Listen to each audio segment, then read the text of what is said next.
Manuel, la palabra es tuya. Gracias, Silvia. Bueno, gracias Andrea, gracias Pepe. Gracias a todos los que nos acompañan hoy día en esto de presentar un libro.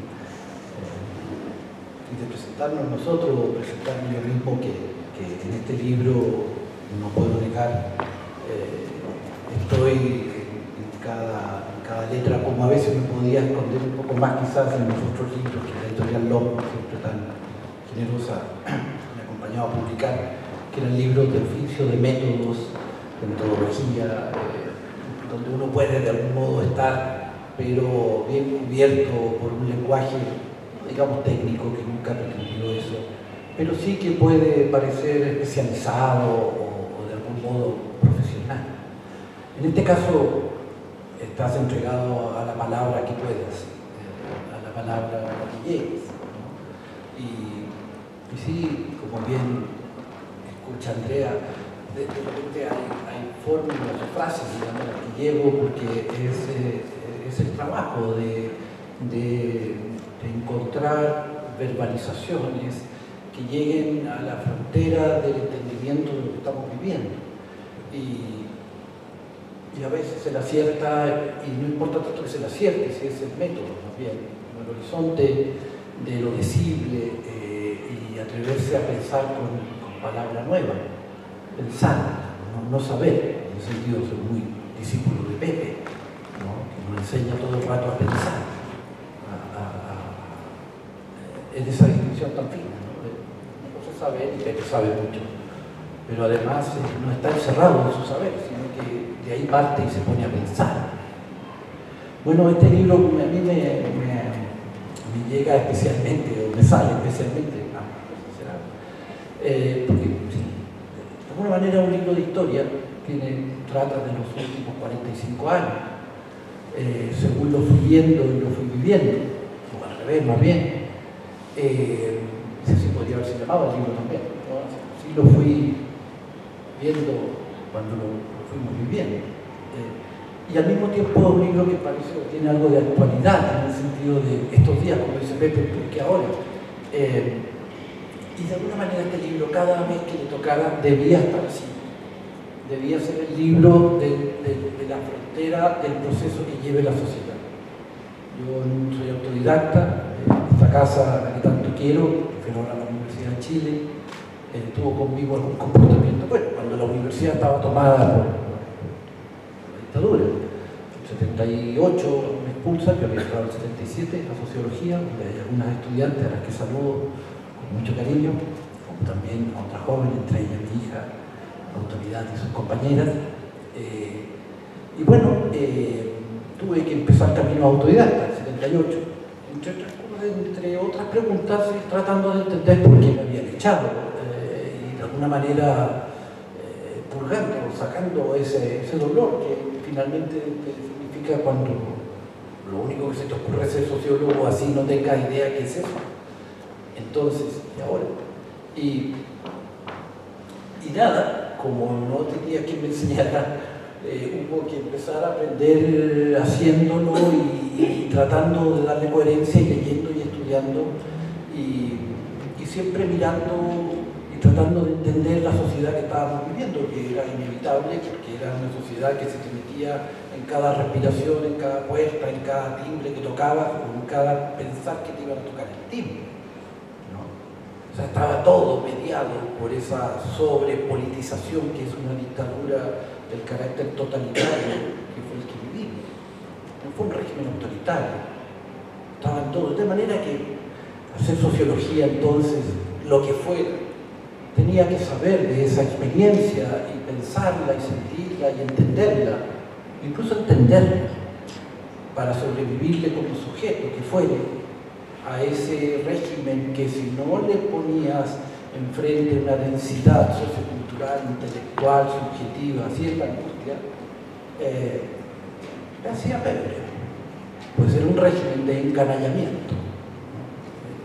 Y este libro, en ese sentido, la primera parte es un tratar de seguir qué fue aquello, pero no para comentar lo que ya sabemos, el lamento, el dolor, sino para mostrar la otra cara que nos dejó más perplejas, complejos entonces, y que ni siquiera pudimos ver, salvo algunos como Jorge Vergara, por ejemplo, que muchas veces se olvida que sí pudo, Raúl González, yo mismo quizás con ellos, de entender de que el régimen aquel traía una propuesta de conformidad y no sostenida en una ideología como un discurso que quisieran que nosotros repitiéramos. Todos tendrían esa fantasía, pero el intento era más potente, el intento era entrenarnos en un modo de actuar que por la sola iteración de esa práctica, en ese esquema, del elige escuela, del elige carrera, del elige salud, del elige elegir, hasta vivir sano, elige. ¿Qué tiene que ver elegir vivir sano? Por último, vive sano, vive, pero elige, porque eso era todo.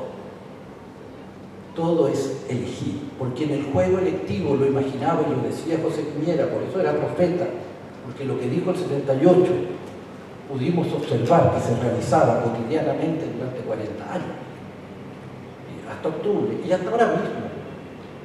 Cierto que ya harto desfigurado a partir del 2005. Entonces este texto, este libro, tiene ese carácter histórico y tiene ese carácter, por así decirlo, histórico en el sentido de una memoria de 45 años, como quien decía así, en la historia no mucho, pero en la biografía de toda. Y en Chile es toda una época, porque efectivamente me correspondió formarme en ese autodidactismo como sociólogo, mientras nacía una sociedad, pasaba sus primeros ritos en los 80, y los vi desde las protestas, los vi en las poblaciones donde yo estaba, lo vi en los 90 desde la distancia, desde el apogeo de esa sinfonía del capital, la sociología, la publicidad, y que todas decían lo mismo. Entonces, donde la crítica era la soledad, digamos, también. Pero bueno, era el momento también de observar cómo podía desplegarse un proyecto así de potente en la práctica cotidiana del mercadeo de la vida, reducidos a mercaderes de todo. Todos terminamos haciendo lo que decía Marx, ¿no? Volcando el jarro del agua fría del cálculo sobre todas las ilusiones o otras posibilidades, como eso que llamaban educación, o salud, o educación superior. Todos esos se desfondan cuando pasó por el mercadeo. Allí cada quien lleva su jarrito de agua fría y lo vierte sobre lo que fuera y ve cómo le sale el cálculo. Ese desencantamiento que veía Marx del mundo que traía la modernidad industrial, la burguesía, esa potencia desmitificadora, ya como neoliberalismo es verter ese jarro sobre todo lo que quedara de subjetividad. Estamos mojados con esa agua fría y nos entrenamos para practicarlo y tenemos cada quien su músculo bien propio y no nos toquen ese número que somos, que es el fondo que llevamos acumulado.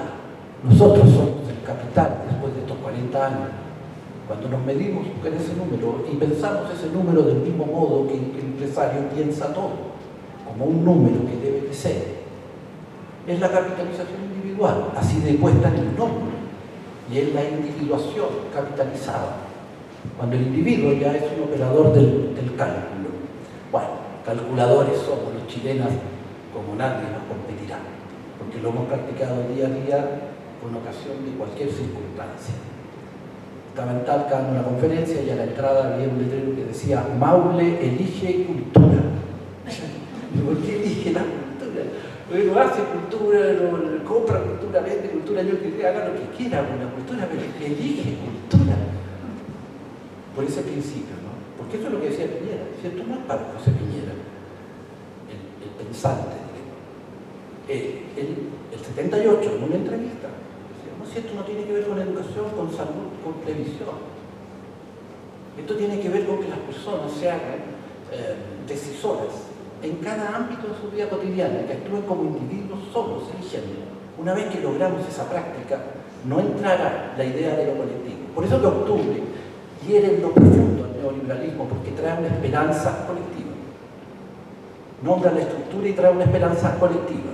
El neoliberalismo, desde esta perspectiva, es una construcción contra toda esperanza, y lo que no hubo en Chile desde entonces, hasta cuando no, que fue sin esperanza, no hubo esperanza. octubre, creo yo, es el que primero pone de nuevo la posibilidad, que es una esperanza, que tampoco es un proyecto. Bueno, no voy a alargar ni voy a leer, me daban ganas, pero los invito más bien a recibirlo como un intento de haber seguido a la sociedad, no seguía la sociología no me lo permitió, digamos así, de manera que me enamoré de la sociedad y empecé a seguirla a ella. Y suficiente he tenido hasta ahora mismo en que este libro, que es el libro de un curso que doy en el pregrado en sociología hace muchos años, está escrito hace años, la parte primera de la fundación, el apogeo y crisis del Chile neoliberal, lo vengo dando desde el 2010 más o menos, 2011, pueda completarse con dos textos nuevos sobre octubre y lo que sigue de octubre. Significa que, bueno, hay que seguir el camino. Este libro en una estación y la sociología que hago vuelve a la tarea, a tratar de entender la vuelta que dé la sociedad 4, que fuere lo que fuere, quizás ya lo sabemos, el equilibrio está entre dos poderes contrapuestos, débiles, sin propuesta ninguno de ellos, y en ese sentido todo lo distinto y parecido a lo del plebiscito del 88, pero con toda esta diferencia. Todo lo que estaba en el no está un poco allá y se ha ofrecido otro país. Y estos dos bloques no están conversando, no hay un consenso neoliberal demócrata, ni siquiera un consenso socialdemócrata sostenido. Y ambos son fuertes, eran en el 88, ambos son débiles. ¿Cómo va a ganar el rechazo si no se presenta? ¿Dónde está el rechazo? ¿Quién es el rechazo? ¿Es Cristian Márquez? ¿Es Jimena Rincón? ¿Es Felipe Arboe? Y si no son ellos, ¿quién es? ¿Cómo nadie está con un conjunto tan importante? Esa es quizás la principal debilidad del rechazo, porque es la debilidad de nuestra clase dirigente, que no sabe cómo comparecer después de octubre. El golpe fue duro, pero desde entonces no se ha escuchado una palabra de la clase que ha dirigido Chile por 600 años. Si gana el rechazo tendrá que hablar al otro día, o mostrar su silencio histórico. Si así gane la prueba, también tendrá que tomar noticia de que es una propuesta, claro, que ahora tiene su texto, deja de ser, el otro tiene unas tejas, si acaso, el tejado no tiene texto, tiene tejido, pero aún así ha de saber que no tiene un poder histórico suficiente y autobastante, y que tampoco tiene una propuesta, lo que no significa que no pueda desarrollar caminos como acaso ya esté. En fin, habrá que seguir esta pregunta, con eso termino. Se llama la pregunta de octubre porque para mí octubre es una pregunta. La pregunta era un artefacto que tenían los barcos para medir la profundidad de las aguas, que tú sabes, ¿no? Era un pedazo de fierro que dejaban caer con un cáñamo, una soga, y la dejaban oscilar hasta que tocaba tierra firme y dejaba de oscilar. El lunk es el oscilante. Y de hecho es lo que todos sabemos, una pregunta es lo que nos tiene colgados. Eso es, estamos colgados de octubre. Y todavía ni siquiera sabemos, creo, la profundidad de las aguas que empezamos a cruzar. Porque ni siquiera estamos tematizando la cuestión de fondo, que es la fractura social de Chile. Aquí se nos aparece como una fractura política de izquierda y derecha. Y lo es en parte. Pero debajo hay otra fractura que no está bien representada, que es la fractura de esa desigualdad que el mismo Pepe Bengoa formuló con genio, la idea de la comunidad de desiguales, y esa desigualdad es la que ya no se respira, efectivamente, en un pueblo educado que ya no lleva el yugo. Otros sí.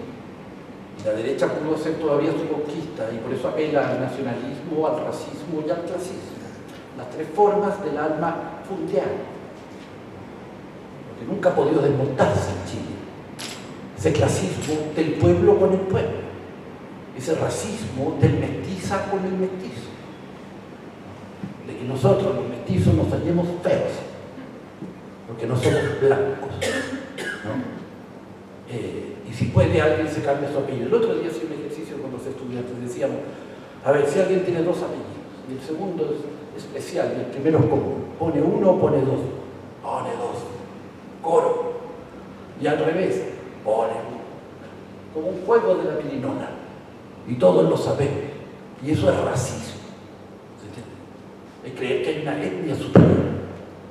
Bien, esas son nuestras maldiciones. Venimos así desde el guacherío y la violación. Eso es lo que está latiendo. Eso es lo que se sintió en octubre, como se sintió en las protestas en los 80.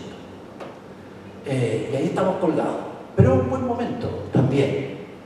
Quizás sea el momento en que las clases dirigentes se allanen a conversar y desarrollar un proyecto para esta sociedad donde las personas no estén condenadas a ser el bono demográfico, ni sea la clorofila aquello de lo que hagamos el proxenetismo, ni la geología.